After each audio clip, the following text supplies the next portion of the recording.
কাছে সবচেয়ে আশ্চর্য লাগছে, কালকে আমরা জামাত সংগঠনের ছেলেরা মেয়েরা আইসা ওরাও ডিসিপ্লিন মেনটেন করতেছে, ওরাও মানে এনজয় করতেছে। আমরা একটা অসাম্প্রদায়িক বাংলাদেশ চাই।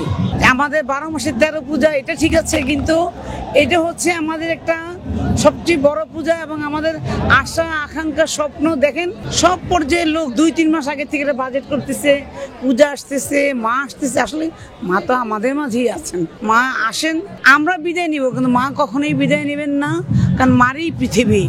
খুবই খুবই ভালো লাগছে। একটা ফ্রেন্ড আজকে সকালে আমাকে উইশ করেছে এবং আমাদের সেই হৃদ্যতা আমাদের সেই ছোটবেলা থেকেই আছে।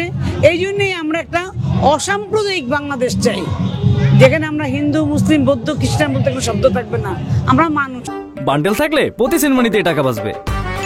বিকাশ সেনমানি বান্ডেল কিনে জিতুন প্রতি লেনদেনে। আমার কাছে সবচেয়ে আশ্চর্য লাগছে, কালকে আমরা বড়দেশ্বরী কালী মন্দিরে সেখানে দেখলাম যে এরকম জামাত, যেমন আমি জামাত বলবো না, মানে এই ধরনের কি সংগঠনের ছেলেরা মেয়েরা আইসা ওরাও ডিসিপ্লিন মেনটেন করতেছে, ওরাও মানে এনজয় করতেছে। এটাই তো পূজা। পূজা মানে কি? এটাই তো পূজা, আনন্দ।